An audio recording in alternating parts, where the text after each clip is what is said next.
UK में online hospitals में आपने अप्लाई करना है और वहाँ से आपको डायरेक्ट अपॉइंटमेंट मिलेगी। इवन एरोप्लेन का खर्चा और जो आप लगेज लेकर जाओगे उसका खर्चा भी वो हॉस्पिटल देता है, एनएचएस। तो जो बच्चे की ऑनलाइन स्काइप पे इंटरव्यू होगी और जो बच्चा सेलेक्ट हो गया उसका सारा खर्चा वहाँ तक पहुँचने का। उसका मेस में खाना खाते हैं, वो टेबल लगे हुए हैं, उसमें कोई डिफ्रेंशिएशन नहीं है ये कौन सा बच्चा है, कहाँ का बच्चा है। बिहार वाले खड़े हो जाओ या कश्मीर वाले खड़े हो जाओ, नेवर। आप हमारे कॉलेज में है तो नाइटिंगेलियन है।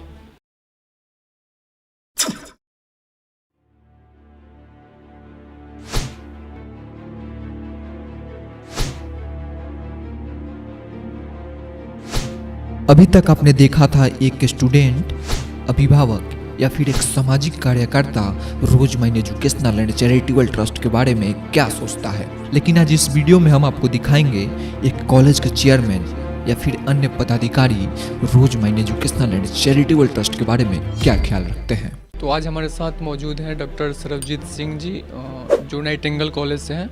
हम इनसे बात करते हैं और जानने की कोशिश करते हैं कि आज जो रोजमैन एजुकेशनल एंड चैरिटेबल ट्रस्ट के द्वारा ऑल इंडिया कॉलेज मीट का आयोजन किया गया था, इसमें शामिल हुए थे और अब तक इनका रोजमैन के साथ क्या अनुभव रहा है। सबसे पहले तो सर, रोजमैन एजुकेशनल एंड चैरिटेबल ट्रस्ट की तरफ से बिहार की धरती पर आपका स्वागत करता हूँ। बहुत धन्यवाद सर, कितने सालों से रोजमैन से जुड़े हैं?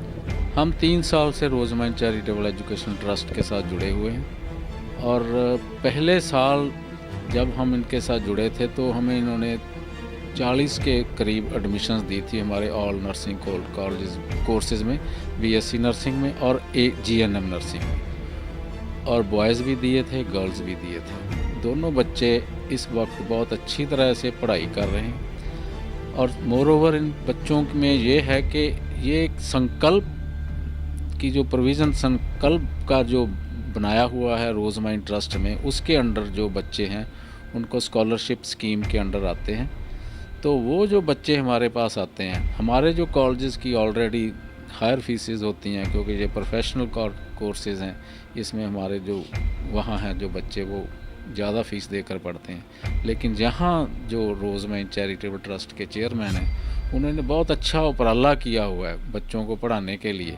जो पुअर फैमिलीज़ के बच्चे हैं, जो जिन्होंने कभी सोचा भी नहीं है कि इस लाइन में ये कोर्सेज भी किए जा सकते हैं, वो बच्चों को भी इन्होंने इस मुकाम पर पहुंचा दिया। अगर आज वो जो 3 साल पहले बच्चा हमारे कॉलेज में दाखिल हुआ था उसकी जो ट्यूशन फ़ीस को जो स्पॉन्सर करते हैं और बाकी जो खर्चे खाना पीने का बच्चे ने देना ही होता है, वो सारा कुछ करके उनकी अब जाकर अगर जो बच्चा पहले एडमिशन लिया था अब उसकी पर्सनैलिटी डेवलपमेंट इतनी ज़्यादा हो चुकी है, बहुत ज़्यादा उसमें डेवलपमेंट आ गई है और वो बच्चों के जब एग्ज़ाम भी 2 बार दे चुके हैं और एग्ज़ाम में भी बहुत अच्छी वो परफॉर्मेंस दे रहे हैं, अच्छी पढ़ाई कर रहे हैं, मेहनत भी अच्छी करते हैं क्योंकि वो फैमिली बैकग्राउंड गरीब है, वो पढ़ना चाहते हैं, पढ़ाई का पढ़ना चाहते हैं और उनका सोर्स रोजमैन ट्रस्ट बना है। ये बहुत अच्छी बात है। हमारा अगला सवाल था, कई बार ऐसा देखा गया है कि जो बच्चे बिहार, झारखंड, उत्तर प्रदेश या फिर देश के अन्य राज्यों से होते हैं उनको किसी दूसरे राज्यों में जाकर पढ़ाई करने में भाषा और खाने की दिक्कत आती है। इसको लेकर आपके कॉलेज में क्या इंतजाम है? टीचर्स हैं जो हमारी टीचिंग का जो हमने जो प्लान बनाया हुआ है जब से रोजमैन ट्रस्ट के साथ जुड़े हैं, तो उसमें थोड़ा सा हमने चेंज किया है। हमने टीचर्स को भी बोल दिया है कि जो हमने इंग्लिश में बोलना है उसको हिंदी में भी एक्सप्लेन किया जाएगा। इस बार जो हमारे पास बच्चे हैं, मैं थैंकफुल हूँ मिस्टर अवैस एम्बर चेयरमैन साहब का, हमारे पास उड़ीसा से बच्चे इन्होंने दिए हैं। वो बहुत ही खुश हैं, वहाँ उड़ीसा के बच्चे बहुत खुश हैं, हालांकि इतनी दूरी से आए हैं, पेरेंट्स से इतना दूर आए हैं। वो छुट्टियों में भी 4-4, 10-10 छुट्टियाँ भी हो जाती हैं तो भी वो घर नहीं जाकर राजी, कि इतने खुश हैं वो। पढ़ाई अच्छी हो रही है, लैंग्वेज की 1% भी प्रॉब्लम नहीं है। और खाना लड़कियों का हमने जो मेस कमेटी बना दी है, शुरू में हमें प्रॉब्लम आई थी लेकिन अब हमने मेस कमेटी बना दी है।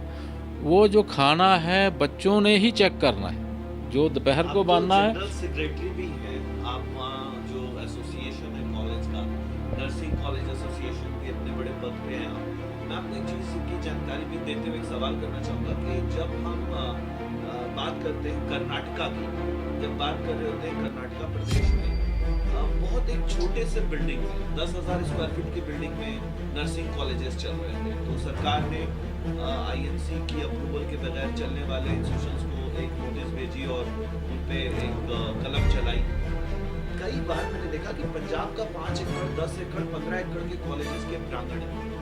अब जब आपके यहाँ संकल्प प्रोग्राम के बच्चे भेजे जा रहे हैं, मैं तो देख रहा हूँ कि साउथ इंडिया का बच्चा भी आपके पास आने लगा है, उड़ीसा से बच्चा आ रहा है। आप देश को और कैसे संदेश देंगे कि आईएनसी की वैल्यू को वो एक कोर्ट का लेटर दिखाकर कहते हैं कि सर ये तो बस एक आईएनसी कोई वैल्यू की चीज नहीं है, आप कर्नाटक की 10,000 स्क्वायर फीट की बिल्डिंग में आकर पढ़ाई करो, आईएनसी की जरूरत नहीं है। इसमें क्या जवाब देना चाहिए आईएनसी को? जो आईएनसी के नॉर्म्स है ना, अगर कोई कॉलेज अगर आईएनसी के नॉर्म्स को फॉलो किए बगैर कॉलेज चला रहा है तो दैट उसमें कोई अच्छा प्रोडक्ट नहीं निकलेगा कॉलेज से, वो थर्ड क्लास प्रोडक्ट ही निकलेगा। वो तो एक हो गया ना, भी हमने इतना बनाना है, मतलब सर 50 स्टूडेंट बनाने हैं, 100 कॉलेजेस चलाए जा सकते हैं? नो नेवर, ऐसा कोई प्रोविज़न नहीं है। अगर जैसे कि अगर कोई आईएनसी के बगैर कोई स्टेट कॉलेज चला रही है, तो अगर स्टेट ने अलाउ किया है विदाउट आईएनसी, तो वो जो बच्चा फॉर एग्जांपल हरियाणा से पास हुआ है, हरियाणा आईएनसी को गवर्नमेंट ने बोल दिया नहीं ज़रूरत, तो बच्चा हरियाणा में ही जॉब कर सकता है, इंडिया में और कहीं भी वो बच्चा जॉब नहीं कर सकता। और जिस यानी आप कह रहे हैं कि जो बच्चा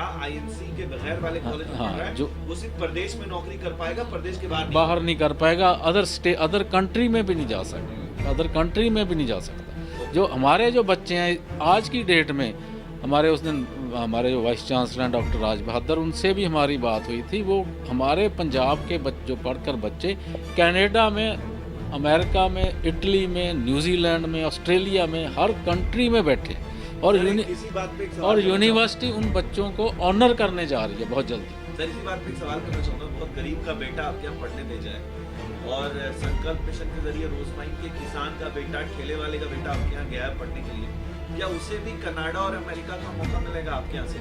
जो आज की डेट में यूके में जो स्कीम चल रही है, यूके में है आपने जहाँ इंग्लिश प्रोविजन टेस्ट जहाँ से आइल्स वगैरह क्लियर करना है, उसके बाद जो यूके में है, यूके में ऑनलाइन हॉस्पिटल्स में आपने अप्लाई करना है और वहाँ से आपको डायरेक्ट अपॉइंटमेंट मिलेगी। इवन एरोप्लेन का खर्चा और जो आप लगेज लेकर जाओगे उसको खर्चा भी वो हॉस्पिटल देता है, NHS। तो रोजमाइन के कैंडिडेट को शामिल हाँ बिल्कुल, क्यों नहीं करेंगे अगर वो इस चीज़ को हाँ, अगर वो इंग्लिश का जो कम पेपर उनको यहाँ देना पड़ेगा, अगर वो क्लियर कर जाते हैं तो आगे हम गाइड करेंगे हमारे कॉलेज में बैठकर कि आप इस यहाँ ऐसे स्टेप्स फॉलो करके अप्लाई करो। तो जो बच्चे की ऑनलाइन स्काइप पे इंटरव्यू होगी और जो बच्चा सिलेक्ट हो गया उसका सारा खर्चा वहाँ तक पहुँचने का उस हॉस्पिटल का। बहुत अच्छा आपने बताया सब चीज़ें। सर ये जानना चाहता है, देश के कई बार लोग इल्ज़ाम लगाते हैं कि जो बच्चा पहले से 1,50,000 रुपए की फीस दे रहा है आपके कॉलेज में, उसके प्लेट्स अलग होंगे, उनका हॉस्टल रूम अलग होगा, उनके पढ़ाने का अलग कोई इंतजाम किया गया होगा। देश को ये पता चलना चाहिए कि संकल्प मिशन के जरिए वो बच्चा जो 60 या 70 120 की तादाद में क्लास में है, वो क्या उन्हीं के बीच खाता पीता है या फिर अलग अलग? नो, वो बच्चे इकट्ठे एक क्लास में। जो ड्रेस कोड है सभी का ड्रेस, अगर पिंक ड्रेस है तो 85,000 वाला भी वही डालेगा, 60,000 वाला भी वही डालेगा, 1,20,000 वाला भी वही ड्रेस डालकर सारे बच्चे इकट्ठे बैठे हैं। कोई डिफ्रेंशिएशन नहीं है। या मेस में खाना खाते हैं वो टेबल लगे हुए हैं, उसमें कोई डिफ्रेंशिएशन नहीं है कि कौन सा बच्चा है, कहाँ का बच्चा है। और हमारे कॉलेज का बच्चा है और हमारे क्लास में भी कोई ये नहीं कहेगा कि बिहार वाले खड़े हो जाओ या कश्मीर वाले खड़े हो जाओ, नो नेवर। आप हमारे कॉलेज में है तो नाइटिंगेलियन है। सर एक चीज़ छोटी सी, क्योंकि आजकल पूरे देश में धर्म को लेकर भी बात चल रही है, छोटा सा सवाल कि क्या वहाँ इस बात की आज़ादी होगी कि माइनॉरिटी का बच्चा अगर वो अपने घर में अपने मजहब के ड्रेस में लड़कियाँ रहना चाहती हैं, कोई हिजाब लगाना चाहती हैं, तो क्या वो लगा सकती हैं? बिल्कुल, हाँ बिल्कुल लगा सकती हैं। उसका हमारे यूनिवर्सिटी ने भी हमें बोला हुआ कि इसमें इंटरफेयर नहीं करना, because this is a religious matter. और फ्राइडे को जो मुस्लिम बच्चे हैं उनको स्पेशल अरेंजमेंट हमारी बस लेकर जाती है। हमारे 10 किलोमीटर पे वो मस्जिद है जो वहाँ उन्होंने प्रेयर करनी होती है, वो कर मतलब सारे धर्म के सम्मान के साथ। और जब हम फंक्शन करते हैं कॉलेजेस में, पहले तो हम अपना ही करते थे, अब अलग अलग डिफरेंट स्टेट्स के बच्चे आ गए। उनके स्टेट के हिसाब से बच्चों से पूछ करके आपकी स्टेट में कैसा प्रोग्राम चलता है, कल्चरल प्रोग्राम, उस हिसाब से रखा जाए। Thank you so much, thank you आज के